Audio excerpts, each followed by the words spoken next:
আজকের এই ভিডিওতে আমি আপনাদের দেখাবো কিভাবে অ্যাডোবি স্টকের ইন রিভিউতে থাকা ইমেজ বা ডিজাইন ডিলিট করবেন এবং কখন ডিলিট করবেন এবং কেন ডিলিট করবেন। তাহলে চলুন বন্ধুরা মূল ভিডিওতে চলে যাওয়া যাক। আপনারা প্রথমে আপনাদের অ্যাডোবি স্টক কন্ট্রিবিউটর অ্যাকাউন্টে চলে আসবেন। আপনি যেখানেই থাকুন না কেন এই উপরের দিকে এখানে দেখবেন আপলোডেড ফাইলস, এখানে একটা ক্লিক করে দেবেন। এখানে ক্লিক করে দেওয়ার পর আপনাদের সামনে এরকম ইন্টারফেস চলে আসবে। এরপর এখানে ইন রিভিউ এই অপশনে একটা ক্লিক করে দেবেন। ইন রিভিউ অপশনে ক্লিক করে দেওয়ার পর আপনি যে ডিজাইন বা যে ইমেজটা ডিলিট করবেন সেই ইমেজটা এখান থেকে খুঁজে বের করবেন। তো আমি এই ইমেজটা ডিলিট করে দেব। আমি এই ইমেজের উপর একটা ক্লিক করে দিলাম।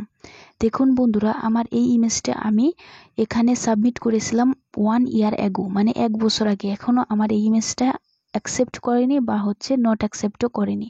তো আপনাদেরও ইমেজ যখন এরকম অনেকটা টাইম হয়ে যাবে, 10 দিন, 15 দিন, 1 মান্থ, 6 মান্থ, 1 বছর হয়ে যাবে, তখন আপনারা এটা ডিলিট করে দেবেন। ঠিক আছে? তো বন্ধুরা এখানে দেখেন 1 বছর হয়ে গেছে, তারপরেও কিন্তু এই ইমেজটা অ্যাকসেপ্ট করেনি। তার মানে এই ইমেজ অবশ্যই কোনো না কোনো কমতি রয়েছে, এই জন্যই অ্যাকসেপ্ট করেনি। ঠিক আছে?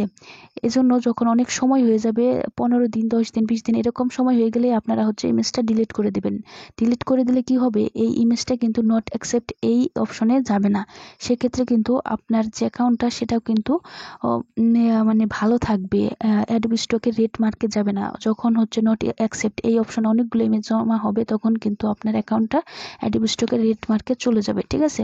তো আপনার অ্যাকাউন্টটাকে সেভ করার জন্য আপনারা যখন আপনার ইমেজটা এখানে অনেক টাইম হয়ে যাবে, তখন আপনারা অবশ্যই সেটা ডিলিট করার ট্রাই করবেন বা ডিলিট করে দেবেন। ঠিক আছে? তো ডিলিট কিভাবে করবেন আমি আপনাদের দেখিয়ে দিচ্ছি। যে ইমেজটা ডিলিট করবেন সেই ইমেজের উপর একটা ক্লিক করে দেবেন।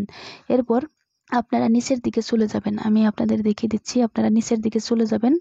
আমার এখানে দেখাচ্ছে না, এখানে দেখবেন ফাইল আইডি এবং এখানে ডিলিট ফাইল নামে একটা অপশন আছে। এই যে ফাইল আইডি নিচের দিকে আমার যাচ্ছে না, এই জন্য আপনাদের দেখাতে পাচ্ছি না।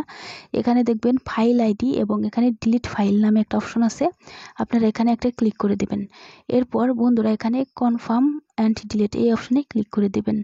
কনফার্ম অ্যান্ড ডিলিট অপশনে ক্লিক করলে বন্ধুরা আমাদের ওই ইমেজটা কিন্তু এখান থেকে ডিলিট হয়ে যাবে, মানে ইন রিভিউ থেকে ডিলিট হয়ে যাবে। তো এভাবে কিন্তু আপনারা খুব সহজেই আপনাদের ইন রিভিউতে থাকা ইমেজ ডিলিট করতে পারবেন। ভিডিওটা যদি ভালো লাগে ভিডিওতে লাইক দিবেন এবং আমাদের চ্যানেলটা সাবস্ক্রাইব করে নেবেন। অ্যাডোবি স্টক নিয়ে আমাদের চ্যানেলে অনেকগুলো ভিডিও দেওয়া আছে, আপনারা চাইলে সেই ভিডিওগুলো দেখে নিতে পারেন।